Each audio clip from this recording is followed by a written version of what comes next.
O tempo todo, Deus é, meus irmãos, que Deus bondoso. Cadê a Giovana? Levaram para onde? Hã? É porque estava aqui agora, já correu. Cadê? Por onde você anda, Giovana? Está lá no colo. Está aí no colo? Não, tudo bem, pode ficar. É só para ver ela ali, tudo bem? Daqui a pouquinho ela... Você quer vir me dar um abraço agora? Não, ela quer colo da vovó. Povo de Deus, sejam bem-vindos em nome de Jesus, amém? Que a paz do nosso Senhor Jesus esteja com cada um de vocês. Hoje é um dia de milagre, de testemunhar milagre aqui neste lugar, amém?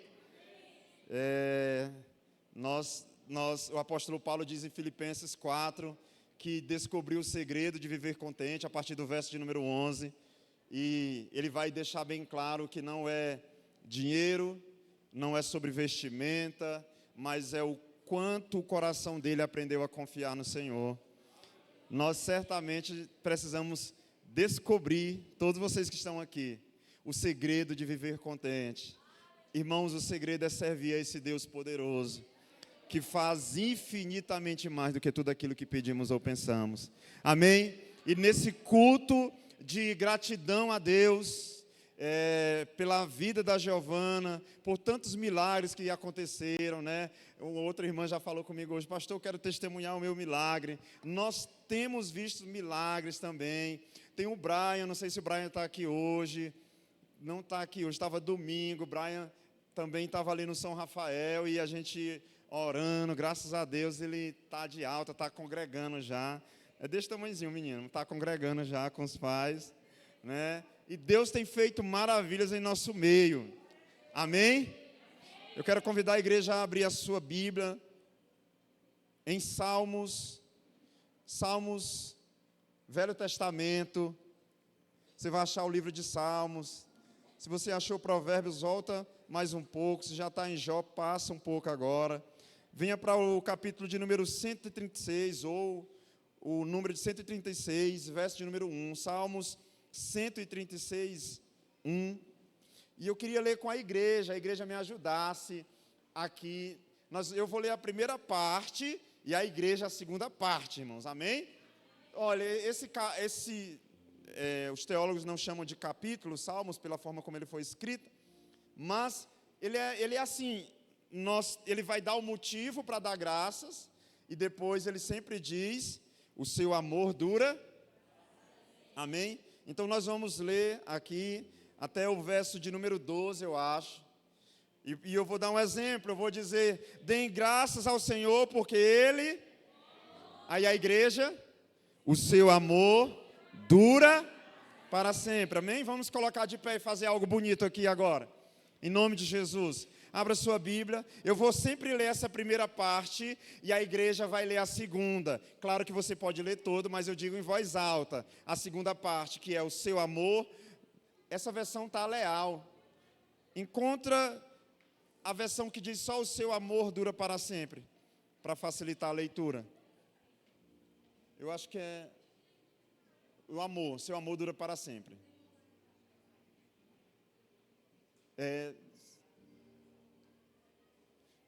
Eu estou com o NVI aqui, tá? Pode voltar para o NVI, Lohane, por favor.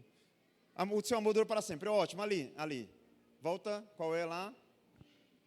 Qual é aquela versão? Aqui você colocou agorinha. Eu não deu tempo eu ler.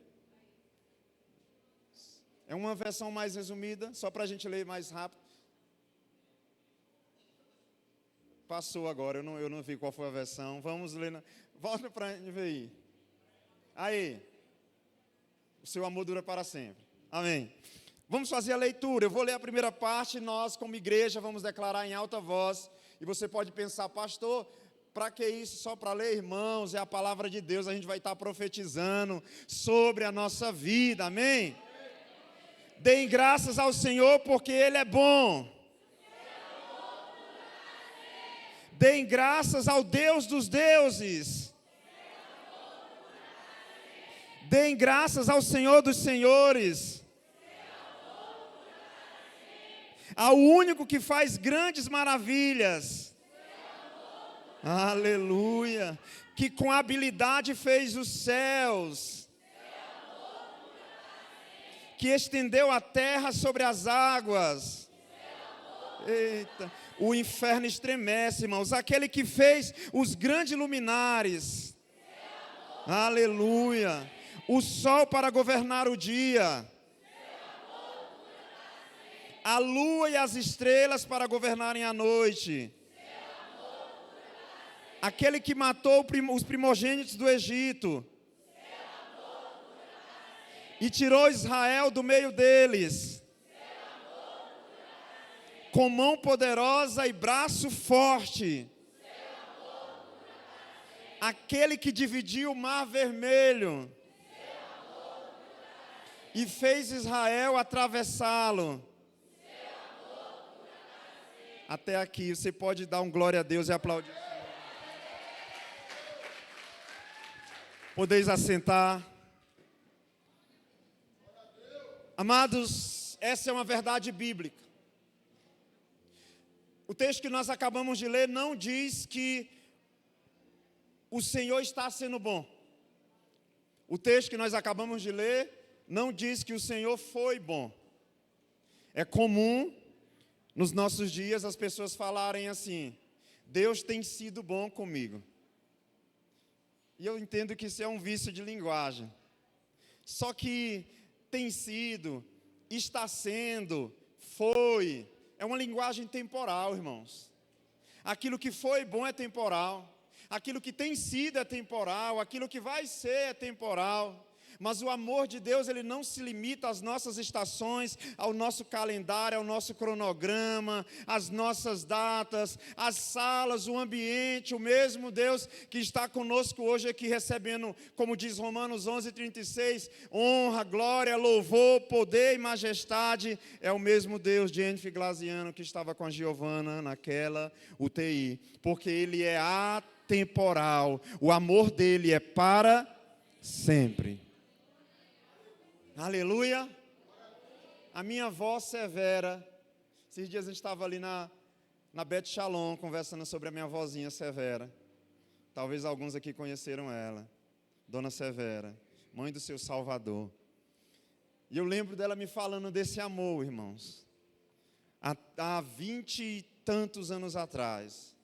E esse mesmo amor me alcançou. Esse mesmo amor alcançou os meus filhos e vai continuar alcançando as próximas gerações até que o Senhor venha, porque o amor de Deus, ele não é perecível, ele não é limitado. Ah, mas o irmão da direita pegou um pouco de amor, vai faltar para mim? Não vai faltar, porque o amor dele dura para sempre. Ele alcançou famílias e gerações há tempos atrás, e ele alcançou, irmã Sônia, essa família nesse tempo. Sabe por quê? Porque ele dura para sempre. Hoje é mais do que um culto, irmãos. É uma noite de estabelecermos um altar de gratidão. O nosso Deus, ele tem autoridade para operar o impossível. A palavra de Deus diz no livro de Lucas, capítulo 1, e verso 37, que não há nada impossível para o Senhor. Nada. Nenhuma estrutura, nenhuma enfermidade, nenhum nódulo, nada para o Senhor é impossível. Isso aqui está no contexto do nascimento de Jesus. Como pode uma virgem conceber e dar à luz? E a resposta que nós temos é essa. Irmãos, eu faço disso aqui uma resposta, esses versículos, Lucas 1,37, é para mim como uma carta magna dos versículos que eu profetizo durante o dia. Vou compartilhar algo que muita gente não sabe. Muitas vezes, às vezes de tanta correria a gente esquece uma vez ou outra, mas quando eu piso na entrada de um hospital para visitar alguém, para orar por alguém, de um presídio, de um quarto, seja onde for, eu declaro Lucas 1,37, porque para Deus nada é impossível, Senhor.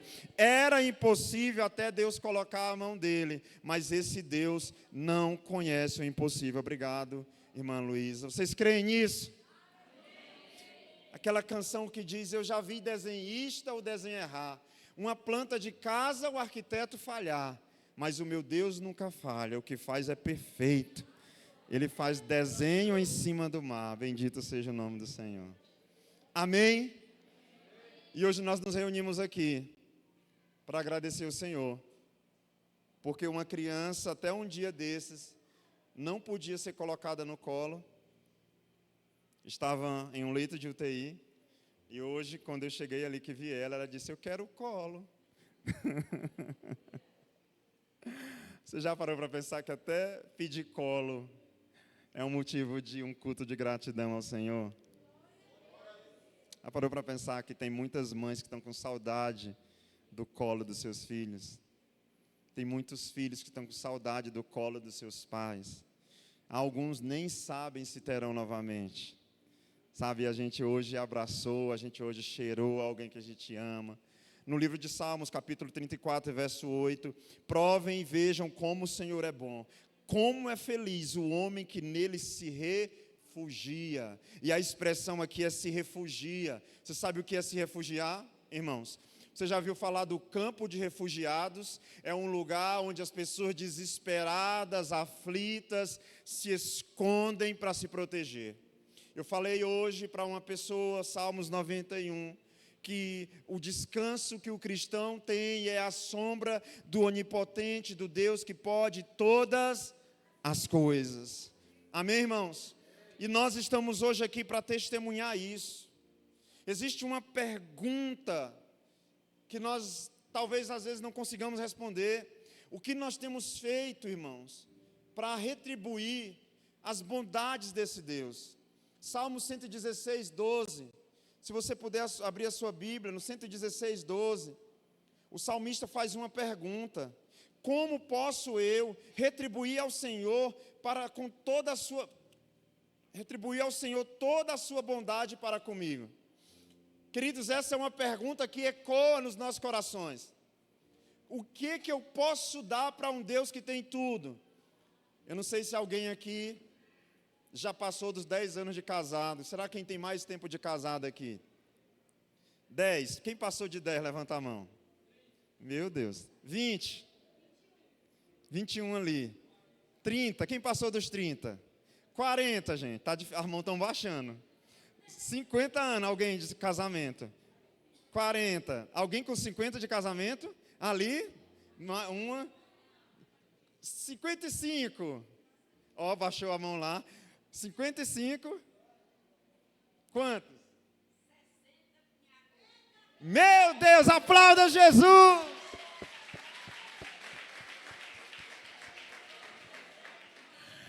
Aí você que é casado, fiote. Você que é casal, fiote. Porque tem uns casal fiote, né? Quando você escutar um testemunho desse, você levanta a mão para o céu e diz, Senhor, eu chego lá. Viu? Senhor, eu chego. Irmãos, quando nós chegamos a um determinado tempo de casamento, você já viu como é difícil presentear? Porque você começa a pensar, um cachorro eu já dei para minha esposa. Vestido eu já dei, sandália eu já dei, né, Glaziano? Não sei se, quando vai chegando um tempo de relacionamento, a gente vai ficando dificuldade de presentear. Um saco de piqui, dei ainda não, vou dar um saco de piqui e um litro de feijão esse ano.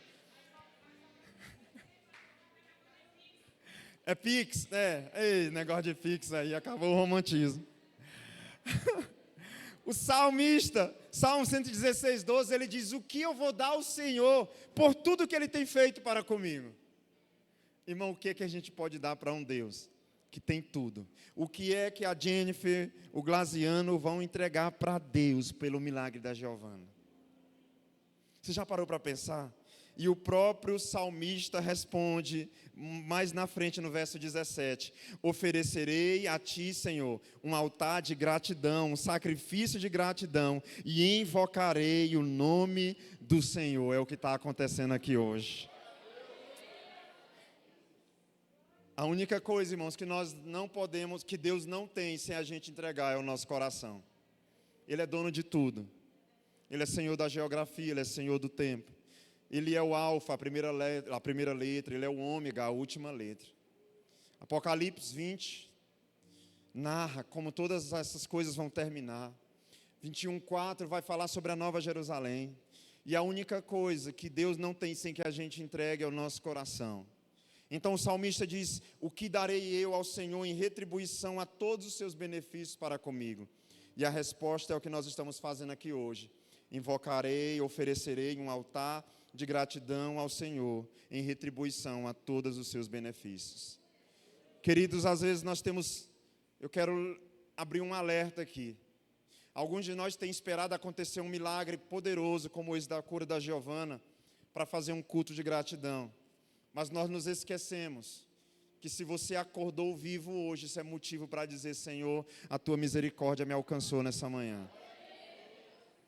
Se você conseguiu trabalhar no dia de hoje, isso é um motivo para dizer: Senhor, a tua misericórdia me alcançou nessa manhã. Você quer saber de uma coisa? Quando você acordar, já acorde pedindo perdão. Porque o fato de você ter acordado já é o perdão do Senhor, a misericórdia do Senhor que está sobre a sua vida. Eu não sei se vocês já escutaram o testemunho da pastora Maria de Jesus. Uma mulher ligou para ela dizendo que queria se suicidar.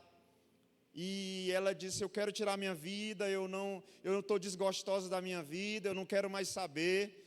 E a pastora disse: tudo bem então. Ela disse: o quê? Você vem comigo fazer umas coisas ali, aí depois você se mata, tá? Aí ela disse: oxe, a pastora está doida?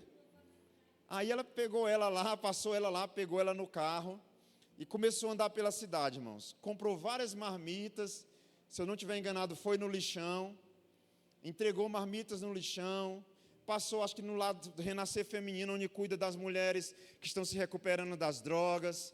E foi andando, pessoas necessitadas pela cidade, entregou comida, orou por essas pessoas. Aí depois a pastora deixou ela e disse: pronto, agora você pode fazer o que você ia fazer. Ela disse: não quero mais não, me matar não. Eu não estou generalizando, irmãos, eu sei que tem pessoas enfrentando problemas muito sérios. Mas às vezes nós não damos conta que se você pegar a sua moto, o seu carro, a sua bicicleta e dar uma volta de madrugada em Imperatriz, você vai ver a quantidade de portas abertas, sepultando, velando alguém, velórios que estão acontecendo. Eu passei por um hoje à tarde já. Sabe, pastor tem um privilégio. É que a gente fica sabendo aí você vai dizer: pastor, privilégio, calma, eu explico. A gente fica sabendo de muita gente doente, de muita família com problema, de muitas famílias em ruína. E sabe por que é um privilégio? Porque todas as vezes é o Senhor dizendo: seja grato a mim, porque eu tenho cuidado de ti, eu tenho cuidado da tua casa.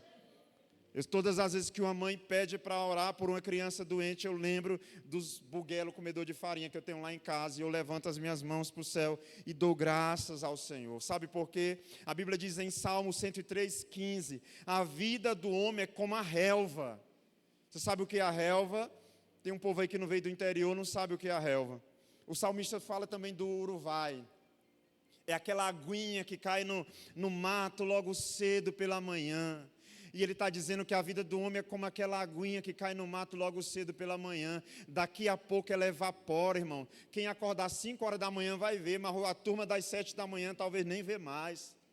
E o mesmo salmo diz: a vida do homem é semelhante à relva, mas o amor do Senhor é eterno. Aleluia! Esse é o Deus que nos sustenta. Salmo 103 diz: como um pai tem compaixão dos seus filhos, o Senhor tem compaixão dos que o temem, pois Ele sabe do que somos formados. Hoje é um culto de gratidão ao Senhor. Sabe o que a gente aprende num momento como esse? Jennifer, família, Glaziano. Por muitas vezes a gente coloca o problema no lugar de Deus. A nossa vida é dizer: o feijão queimou, o gás acabou. Isso acontece com todo mundo. Ontem eu estava resolvendo uma coisa, não lembro nem aonde, minha esposa liga. 12h30. Amor, o gás acabou. Mas graças a Deus que o irmão Tiago ali, eles têm uma empresa ali, atende rápido. Se precisar, procure ele, Tiago Coelho. Foi rápido. Deu tempo nem a água esfriar, que estava fervendo com os ovos cozinhando lá. E ele chegou para trocar o gás. Mas às vezes a gente coloca o problema na frente de Deus sem perceber. Eu estou com um grande problema. Eu estou com um grande desafio. Sabe como a gente deveria dizer para o problema? Eu tenho um grande Deus que vai me ajudar a resolver esse pequeno problema. Mas às vezes a gente diz, eu estou com um grande boleto para pagar. Aí o diabo vai e diz, eu gosto é assim. Só que às vezes nós precisamos pregar para o boleto e dizer, te converte. Aí ele não se converte. Aí você diz, mas meu Deus é maior que você, boleto. Eu estou enfrentando uma grande enfermidade. Aliás, tem gente que costuma dizer, eu estou com uma doença. Eu digo, não diga que é sua, não. Manda para o diabo. Não, essa minha doença, minha o quê? Em nome de Jesus, sai. Repreende, irmão, já fui operado 3 vezes. Mas era entrando na faca e dizendo, eu não tenho essa doença, Senhor, não é minha. Eu rejeito. Então, às vezes, nós erramos. Nós colocamos Deus depois do problema, só se acontecer, só se der certo. Não, irmãos, é eu, Deus, e Ele é maior do que as dificuldades, Ele é maior do que o câncer, do que o nódulo, do que o desemprego, do que o boleto, do que qualquer outra coisa. O nosso Deus é maior, igreja. Aplauda Jesus, Ele é digno.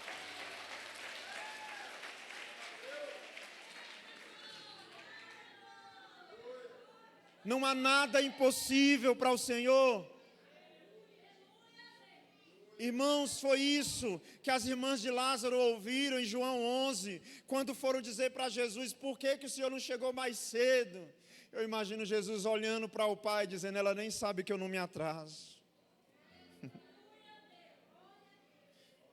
Ah, Jesus, se o Senhor tivesse vindo mais cedo, a Giovana não teria estado no hospital. E Jesus diz, eles nem sabem que eu não me atraso, eu estou na hora certa, no tempo certo, eu ajo na hora que eu quiser, com poder e grande glória.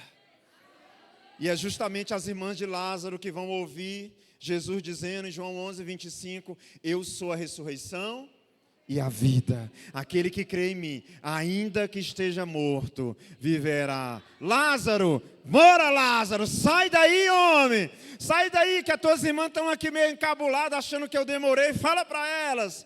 Lázaro põe-se em pé e diz, minhas irmãs, mas vocês também. Será possível? Será que vocês não sabem que esse aí é Jesus? Ele não se atrasa, Ele não dorme, Ele não se cansa. Ele é o Deus que pode todas as coisas, está em todos os lugares e sabe todas as coisas, irmãos. É por isso que eu creio que hoje aqui é o lugar de dizer que não é a igreja. Eu sei que a petição desse casal alcançou muitas pessoas que oraram, né, irmã Sônia? Essa igreja linda aí, esse coral lindo. Eu sei que um exército se levantou para orar.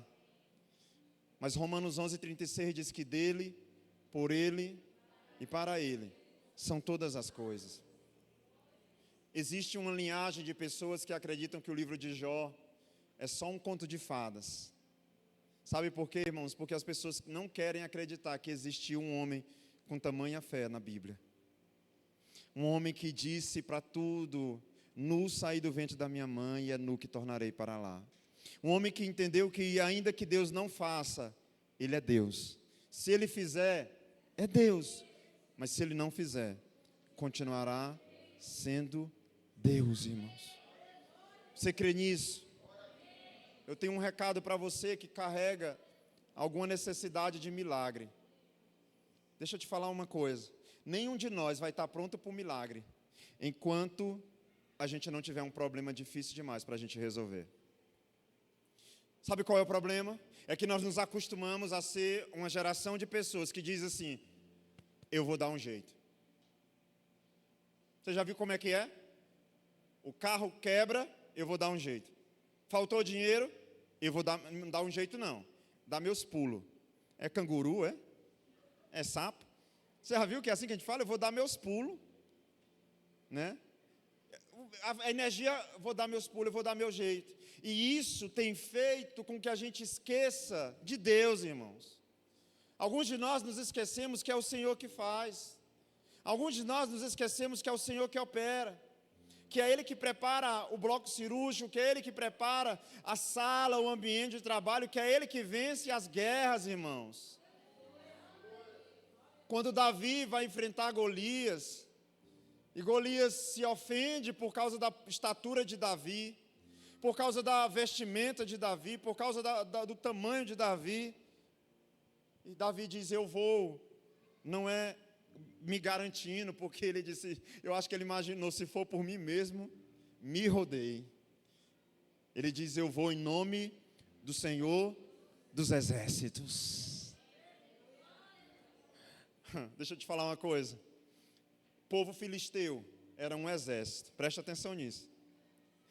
Jebuseus, um povo. Ferezeus, um povo. Amorreus, um povo. E todos esses povos tinham um exército. Tá? Só para a gente, eu quero concluir com isso aqui. Os persas eram um povo que tinha um exército. Os babilônicos, um povo que tinha um exército. Um exército. Você sabe o que Davi diz quando vai enfrentar Golias? Vocês são um exército que tem um gigante contra Israel. Eu venho em nome do Senhor, que é sobre todos os exércitos de anjos, de reis, de trono. Ele está acima de todas as coisas. Não existe império, reinado, trono maior, irmãos. Às vezes nós nos esquecemos de dizer isso para a enfermidade. O médico olha para nós e diz, olha, a glicemia, o triglicerídeo,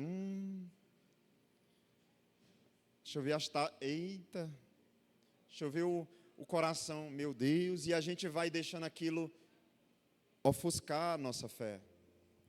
Mas Hebreus 11 diz que a fé é a certeza das coisas que nós não vemos. Era o que eu dizia para a Giovana naquela sala, aqui é lugar de passagem. Tocava naquela leito de UTI e dizia, isso aqui vai servir para outra pessoa. A fé é a certeza das coisas que nós não vemos.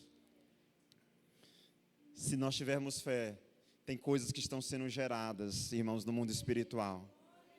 Jeremias 29:11 diz que o Senhor é que sabe que pensamentos tem a nosso respeito. Pensamentos de vida. E a gente está pensando, vou me acabar, estou arrebentado, e Deus vai dizendo, pensamento de fazê-los prosperar. A fé é a certeza das coisas que nós não vemos. Talvez alguém aqui esteja com um desafio grande. A única coisa que você olha e vê é problema. Mas eu quero te dizer que se nós crermos nesse Deus de Lucas 1:37, que para Ele nada é impossível. O milagre é questão de horas, talvez. O milagre é questão de dias, talvez de meses. Mas os que esperam no Senhor, irmãos, esperam em um Deus que pode fazer todas as coisas.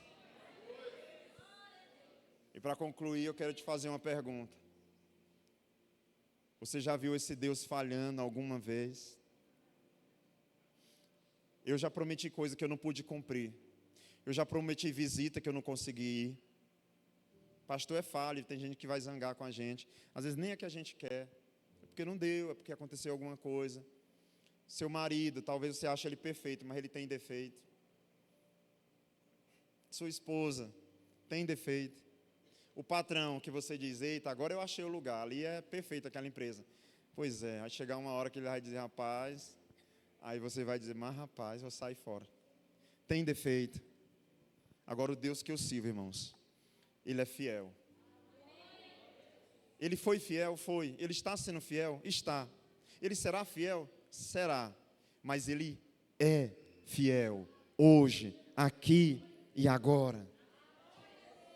E por isso que a alegria é nossa, Jennifer Glaziano, não é só de vocês dois, não é só da Lívia, do Glásios, não é só de toda a casa de vocês, dos avós, da igreja, que eu sei que quando essas coisas, um exército enorme se levanta. Eu sei que a alegria é de todos nós, mas eu encerro com o que está no livro de Romanos, capítulo 11:36, que diz que dele, por ele e para ele são todas as coisas.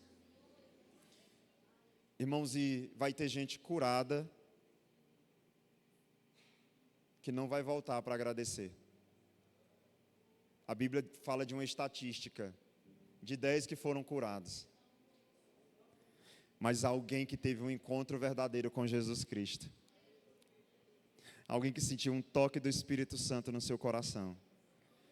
Alguém que amou Jesus mais do que o milagre que ele poderia dar. Essa pessoa nunca mais será a mesma. A minha oração é para que a obra do Espírito Santo tenha sido essa nessa família. Vocês não receberam só uma cura. Vocês receberam um toque de Deus. E quando alguém toca em Jesus, ele já diz, alguém me tocou. Imagina, irmãos, quando nós somos tocados por Deus. Aleluia. Eu quero orar e já chamar, eu acho que é a Jennifer agora, o Glaziano, é vocês que vêm? Quero chamar vocês aqui. E eu quero orar pela igreja que está aqui também agora. Se for subir com mais gente, já for trazer a Giovana, pode vir eu passar o microfone para vocês. Eu quero orar, eu queria te pedir para se colocar de pé. E eu quero te fazer um desafio. Ao Deus que diz, façam prova de mim. Você, olha aqui para mim. Eu quero te pedir para falar agora para o Espírito Santo um problema, uma necessidade de milagre, uma enfermidade, alguma causa. Agora, eu quero orar por você. Só diz para o Espírito Santo, Senhor, tu sabes que é isso aqui. Senhor, tu sabe qual é a situação. Fala para ele agora. E agora eu quero que você repita essa oração comigo, com fé. Tá bom? Com fé. Una a sua fé à minha. Diga assim, Senhor Jesus, hoje eu tiro esse problema que eu mencionei do lugar de grande na minha vida. Eu diminuo ele e eu declaro, na minha vida, grande é o Senhor. Maior do que a doença, maior do que esse problema. E se o Senhor não fez até agora, é só questão de tempo, porque o meu Deus é maior. Bendito seja o nome do Senhor. Aplauda Jesus mais uma vez.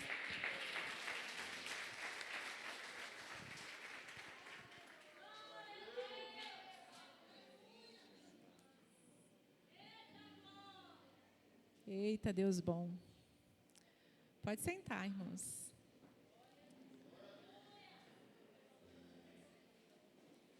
Quero aqui dar uma boa noite e desejar a paz do Senhor a todos. Vai sentar? Nossa princesa dormiu. E como o Senhor é bom e a sua misericórdia dura para sempre.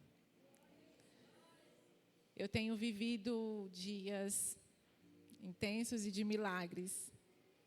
E eu quero aqui agradecer a todos que vieram aqui. Amigos, irmãos em Cristo, família, colegas de trabalho, que também são amigos do coração. E nós estamos aqui nessa noite porque a honra e a glória é para o Senhor. A minha família, ela só é um testemunho vivo do milagre de Deus.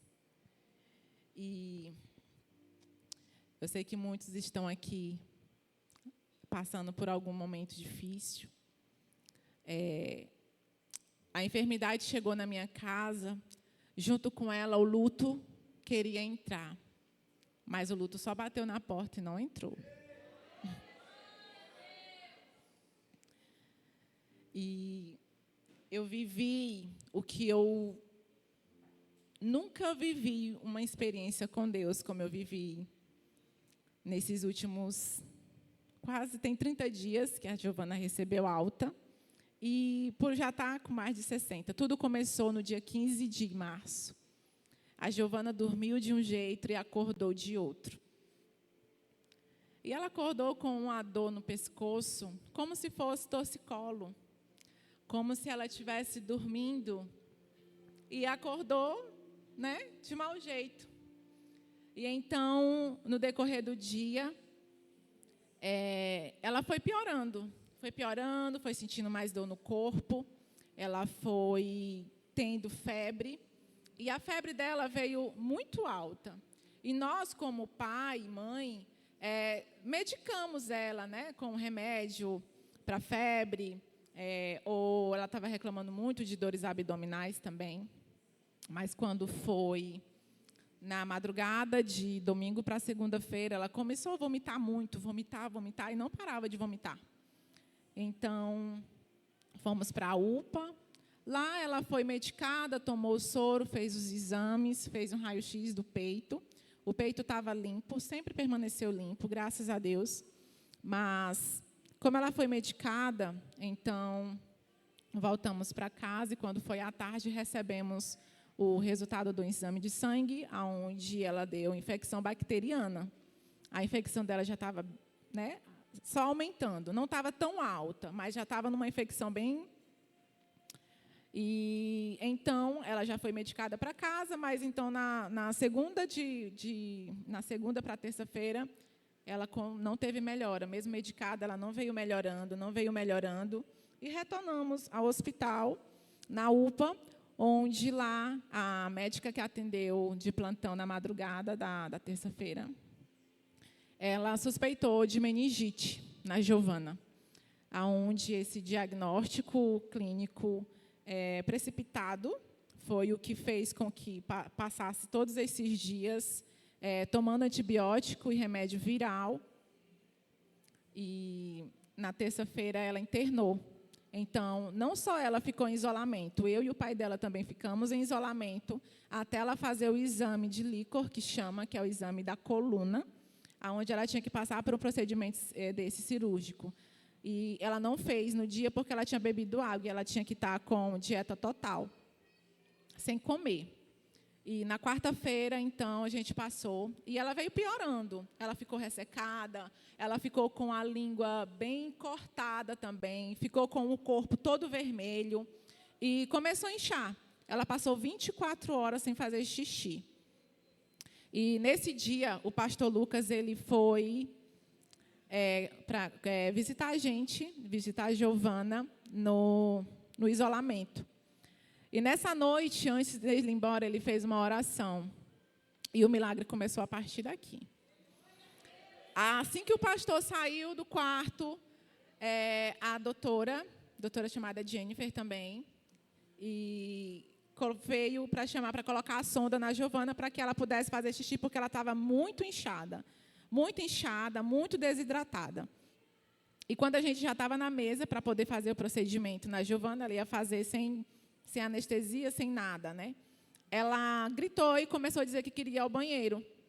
Então, a gente foi ao banheiro e a Giovana fez xixi. Para a glória de Deus, 24 horas certinhas ela fez xixi. Então, ali as respostas de oração na nossa vida já começou a acontecer. E a igreja sempre em oração, a família já estava em oração, porque a Giovana ela veio de segunda, terça, quarta, tudo dela vinha caindo. Ela não tinha melhora de nada, tudo dela só vinha realmente declinando. E quando foi na madrugada de quarta-feira para quinta-feira, a doutora chegou, doutora Luciana, e o que eu sempre digo, queridos, quando a gente tem confiança no Senhor, Ele age de forma sobrenatural. Porque eu e meu marido, a gente não precisou fazer muito. Deus ele foi abrindo as portas todos os momentos.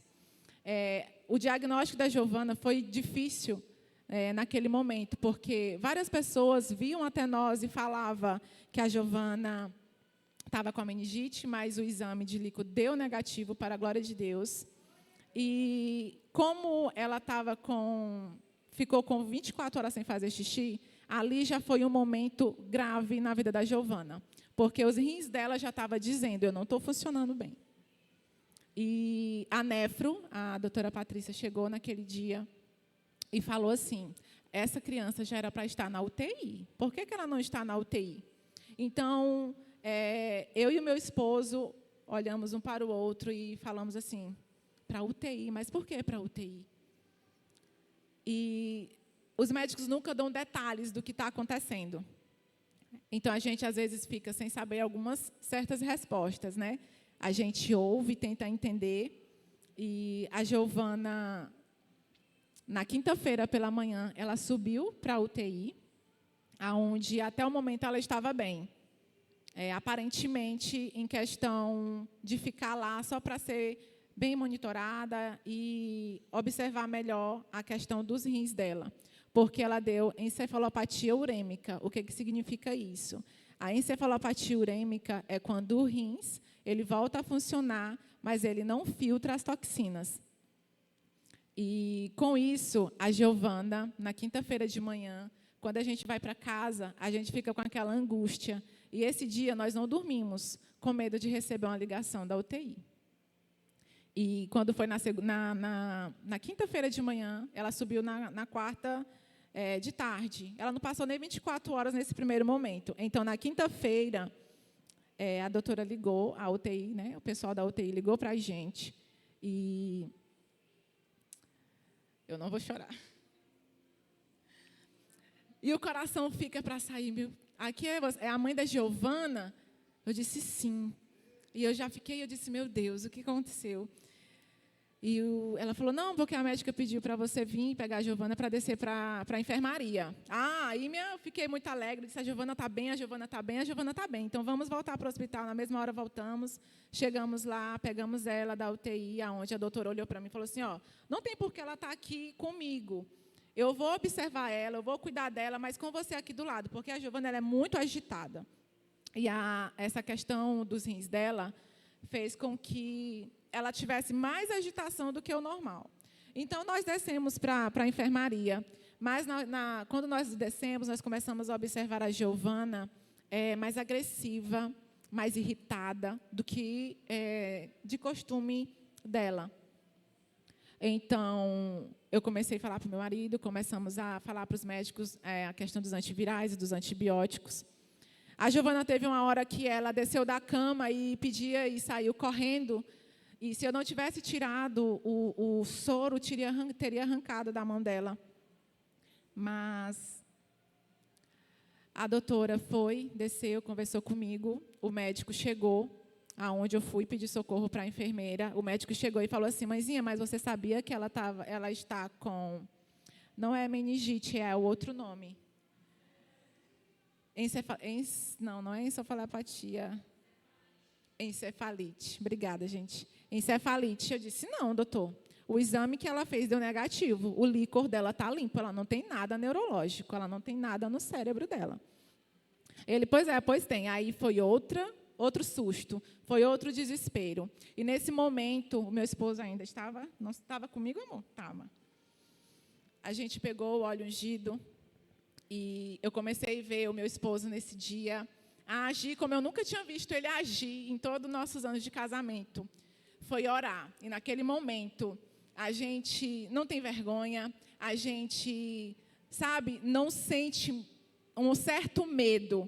Nesse momento, a gente pensa que não vai ter forças, mas a gente tem uma força que é o Senhor que traz. Olhamos, a enfermaria estava lotada de criança, estava todos os responsáveis por cada criança. E eu falei assim, eu queria pedir para que todos vocês agora pudessem fazer uma oração. Aí onde vocês estão, feche os olhos. E eu peguei aqui, comecei a orar sobre a Giovana, comecei a declarar a cura sobre a Giovana. E nós começamos a declarar a vida naquele lugar, onde o espírito de ousadia invadiu a mim e ao meu esposo nessa questão de realmente exercer e praticar a fé. Porque quando a gente começa a praticar a nossa fé, a exercer ela, o Senhor começa a agir, junto com o exército de orações que estavam com a gente naquele momento. E a médica desceu, a doutora Luciana, nesse dia, desceu junto com a infectologista. A infectologista fez a análise nela, examinou nela, e ela subiu novamente para a UTI na sexta-feira. E quando na sexta-feira ela subiu para a UTI, ela já subiu bem mal, porque ela precisava fazer o procedimento de TENCOF, que é para fazer o procedimento de diálise. Então, ela passou por tudo isso. Ela fez procedimento de diálise por 5 dias. Nesse dia, ela foi entubada. Ela passou sexta, sábado e domingo entubada, porque as plaquetas dela estavam muito baixas, onde ela deu plaquetopenia. E eu esqueci de falar um detalhe, que na quarta-feira, a doutora Luciana, quando olhou para ela falou assim, essa criança, ela não tem meningite, nenhuma outra doença, ela tem dengue. E ela não foi hidratada como era para ser hidratada, ela está com dengue. E ela precisa ser tratada como isso, e não estava. Foi quando ela subiu para poder reverter o caso, mas não foi mais possível reverter o caso dela. Então, ela teve que realmente passar por ter esse procedimento. Os médicos fizeram o procedimento à escura, digamos assim, porque já tinham colhido o sangue dela naquele dia, mas o resultado dos exames de sangue não tinha chegado. No dia anterior, as plaquetas dela estavam 96 mil, o mínimo é 140 mil. E no dia do procedimento estava 16 mil. E quando a gente entrou na UTI, e os médicos conversaram comigo e meu esposo, explicando o que ia acontecer naquele momento, e a gente chorando muito, eu e meu marido, nós choramos muito. Mas, quando eles terminaram de falar comigo e com ele, nós oramos na mão do cirurgião, nós declaramos que o Senhor ia ser o Senhor que ia fazer aquele procedimento, que Ele é que ia estar ali com eles naquele momento. Então, a gente saiu da UTI, ficamos lá fora, a todo momento orando e apresentando ao Senhor, confiante. Mas teve essa intercorrência no momento em que terminaram, e a Giovana, ela espirrou. No que ela espirrou, ela teve hemorragia, ela sangrou muito e não conseguiram parar. E, por esse motivo, a médica decidiu, junto com toda a equipe da tarde lá, entubar a Giovana por proteção. E quando foi para a gente entrar para ver a Giovana, eles saíram e eles falaram assim, paizinhos, aconteceu o que a gente mais temia. Quando eles falaram isso, pronto, minha filha morreu. A Giovana teve hemorragia, sangrou muito por causa do espirro e também por conta das plaquetas, que estava muito baixa. E naquele momento que ela falou, e a gente precisou entubar a Giovana, eu perdi o chão. É como se a gente se sentisse impotente em não poder fazer nada pelo nosso filho.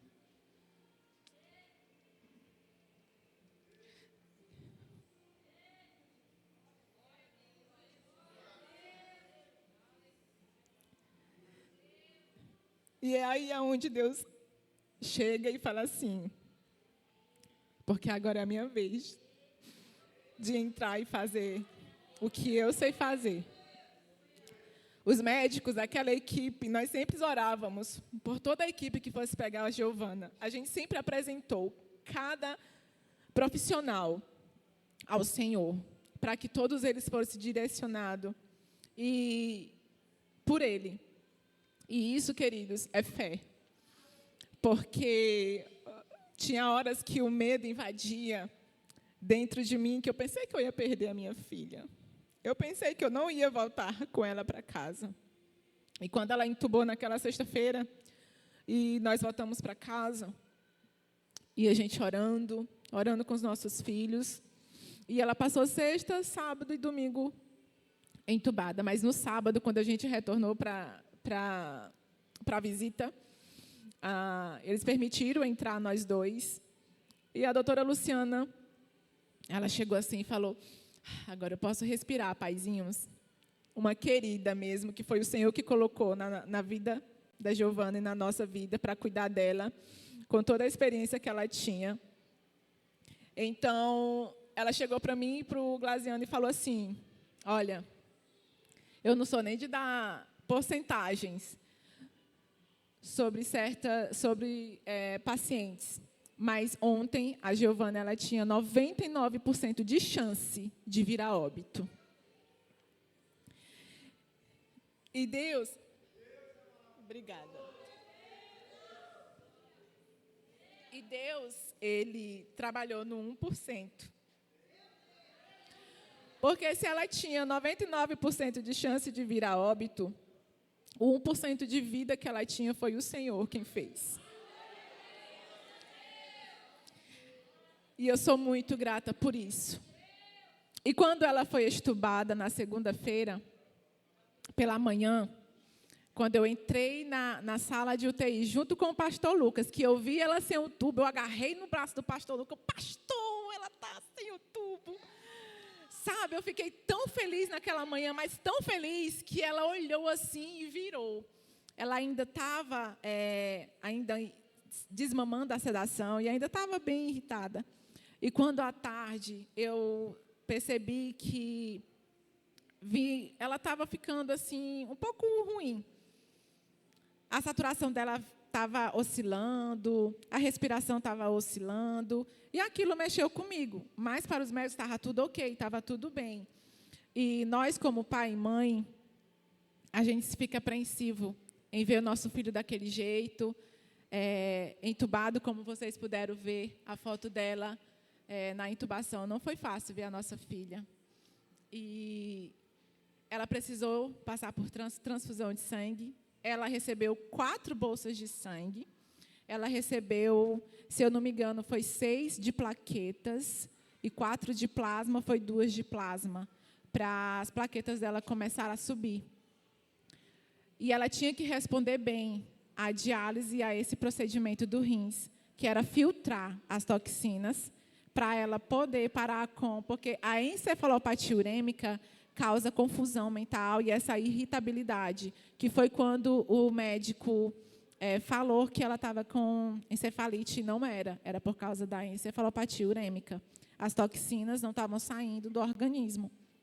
E, consequentemente, ela ficava com essas reações. E, na segunda-feira, quando a gente saiu, eu saí chorando. E aqui é onde aconteceu o milagre. Na segunda-feira, quando a gente saiu do hospital, e eu entrei no meu carro, mas o meu marido, eu disse, a Giovana, ela não está bem. A Giovana, ela não está bem. E eu comecei a vir a chorar e a orar, do hospital até em casa. E o meu esposo sempre confirmando comigo as minhas orações. E ele vinha confirmando, ele falava assim, Senhor, cuida da tua ovelhinha, porque o pastor Lucas sempre chegava lá e falava da ovelhinha, né? E quando a gente chegou em casa, todo mundo estava na expectativa de receber respostas melhores. E eu cheguei naquela situação desesperada, entrei no meu quarto, me lancei no pé da minha cama e comecei a clamar ao Senhor, comecei a chorar e comecei realmente a clamar alto, como eu sempre clamava. E eu falava assim para o Senhor, Senhor, o Senhor não me deu filho para me enterrar. E eu era muito sincera nas minhas orações. Eu disse, Senhor, eu não estou preparada para fazer a oração seja feita a tua vontade. Porque se a tua vontade for levar a minha filha, eu não vou resistir. E eu pedia perdão, porque eu chorava muito. Eu disse, Senhor, me perdoa. Eu estou chorando, não é porque eu não acredite que o Senhor não é capaz de curar a minha filha. Eu estou chorando porque está doendo muito e não ter ela na minha casa. Eu olhava para o lado, olhava para o outro, eu não via a Giovana. E a minha filha, a Lívia, sempre falava assim, mãe, ela vai sair dessa. Eu sei que ela vai sair, ela vai voltar para casa, está tudo bem. E eu, está tudo bem, filha, está tudo bem. E nessa noite de segunda-feira, quando eu cheguei, me ajoelhei no pé do meu quarto, na minha cama. E meu marido veio e se lançou junto comigo, de joelho no pé da cama, no nosso quarto. E começamos a orar, e ali nós levantamos um clamor, aonde os meus 2 filhos vieram, se ajoelharam junto conosco. Quando eu me espantei que não, até a minha mãe já estava junto. Quando eu olhei, já estava junto. Foi quando meu marido tomou de voz no nosso quarto. E ele falava assim, Deus, se é comigo que o Senhor quer falar, pois o Senhor fala comigo, e eu te aceito como meu único suficiente Salvador da minha vida. Leva a mim, mas não leva a tua ovelhinha, mas leva a mim, Senhor. E naquele momento eu levantei e comecei a declarar naquele quarto, a orar. E eu falei, Senhor, se era essa a oração que faltava, então levanta do teu trono e vai naquele leito de UTI e cura Giovana por total e completo. E a mãe pegou o óleo ungido, perguntou se o Glaziano queria fazer a oração de confissão, de aceitar Jesus Cristo. E ele disse que sim. E ali naquela noite, ele aceitou Jesus. ele fez a oração de confissão. E a partir daquele momento, queridos, a Giovana, que vinha declinando, ela começou a subir. Tudo dela começou a melhorar. Tudo dela começou a melhorar. Então, às vezes o milagre ele pode ser instantâneo. Deus ele pode fazer o milagre ali, na hora. Ele poderia ter curado a Giovana naquele dia que ela estava lá, com todo o exército de oração. A Giovana passou pelo relógio da oração. Não foi, pastor? O relógio de oração só ia parar quando a Giovana estivesse em casa. Quando ela recebesse alta. Então, naquele dia, a gente pôde ver o poder sobrenatural de Deus dentro da minha casa e sobre a vida da Giovana. É por isso que, quando eu decidi fazer aquela recepçãozinha ali, eu queria que todos olhassem e vissem que o milagre não é só a Giovana. O milagre alcançou a nossa casa através da Giovana. Através da Giovana, o milagre alcançou a minha família. E eu creio que a obra que o Senhor começou na minha casa, Ele vai terminar. Ele vai concluir. Porque eu e a minha casa serviremos ao Senhor com alegria. Até a volta de Jesus. E eu quero dizer que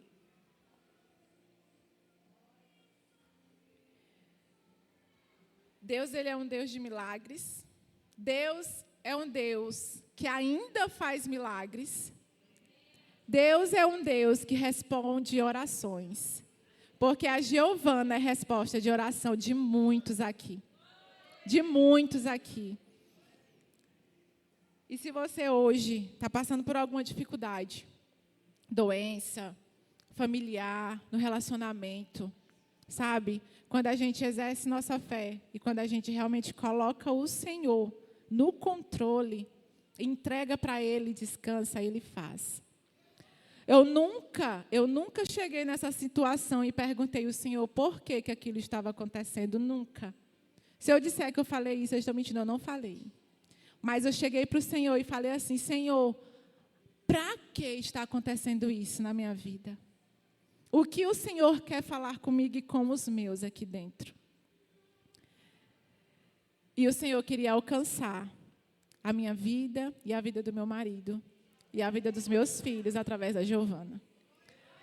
Porque a Giovana trouxe salvação para minha casa. A Giovana, ela trouxe salvação para minha família. E eu sou muito feliz por isso. E eu agradeço muito pelas orações da igreja, dos familiares. Eu agradeço a oração dos amigos, de todas as pessoas que estavam ali todos os dias mandando mensagem, orando pela Giovana, que tiravam tempo para orar por ela. A Giovana é a resposta de oração de todos vocês. Você que está ouvindo a gente também na internet, a Giovana é a resposta de oração sua. E ela hoje é um testemunho vivo. Amém? Glória a Deus.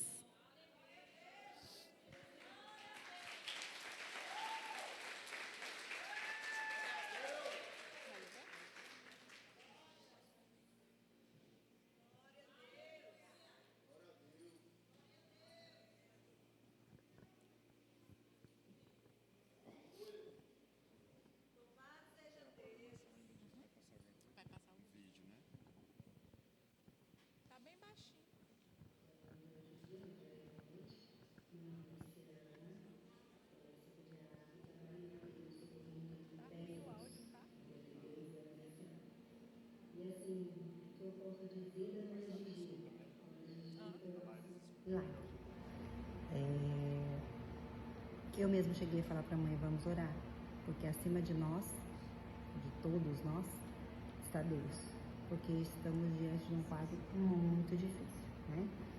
Então a gente chegou com uma suspeita de dengue, né? Até então pediram vaga de UTI, mas a Gigi estava bem, entre aspas, né? A gente precisava de hidratar a Giovana, porque a dengue é um quadro que ela faz O primeiro tratamento da dengue precisa ser hidratação. A gente precisa hidratar muito a criança com dengue.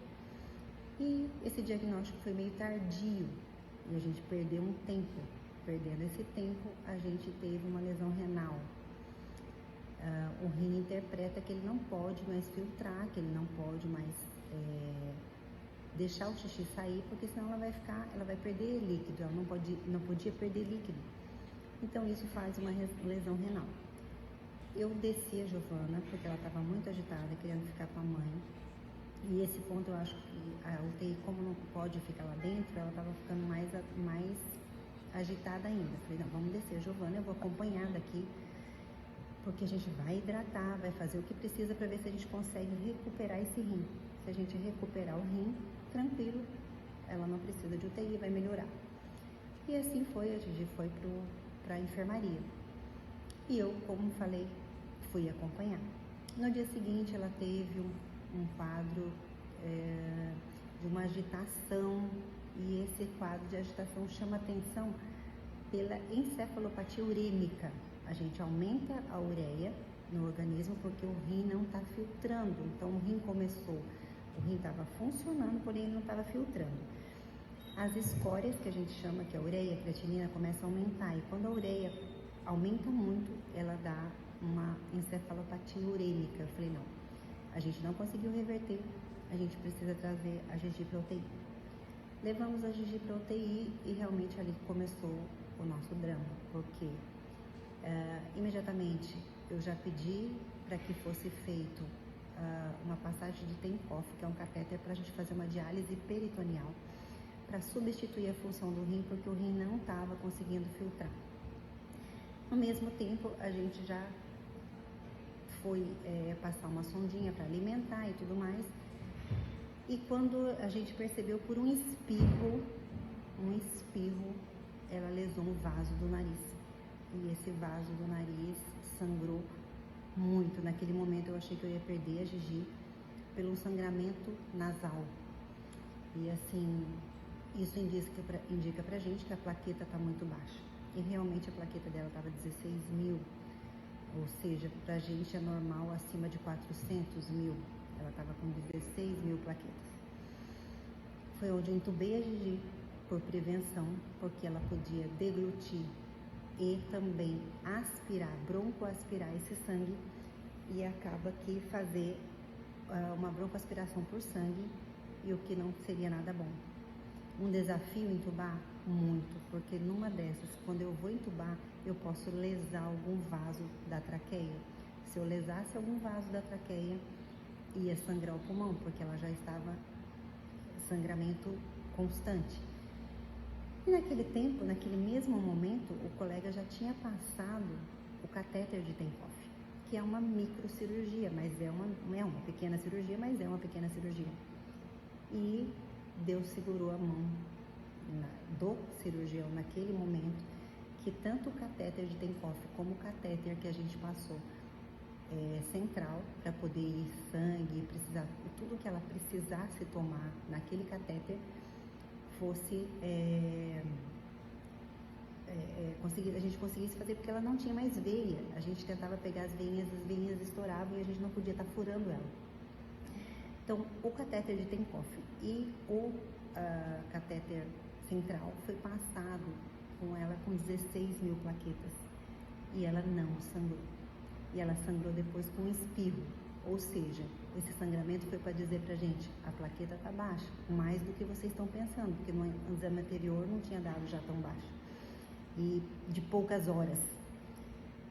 E foi o que a gente fez, a gente entubou, e chamei os pais e falei, a gente precisa orar, porque ela precisa responder a diálise peritoneal e precisa responder a tudo que a gente vai fazer. A gente vai fazer plaqueta, a gente vai fazer plasma, a gente vai repor o sangue. E ali a gente foi. A cada detalhe tinha Deus. Por quê? Eu dei o sangue na mão dos pais e falei, esse sangue precisa ser um pouco aquecido, tirar o gelo do sangue. Então pega na mão de vocês a bolsa de sangue, a bolsa de plaqueta, dei na mão deles e falei, ora nesse sangue. Vamos orar para Deus, para que tudo seja feito da maneira que Ele quiser e que a vontade dEle seja nossa. E assim foi feito, a cada detalhe, tudo, eu sempre coloco Deus na frente. Eu tenho isso comigo, graças a Deus, eu tenho isso comigo. E Ele foi muito bom, porque hoje a gente vivencia o milagre que foi a Gigi, né? A nossa Gigi. E dentro de tudo isso foi o que ela passou, a intubação, a gente precisa sedar, ela é a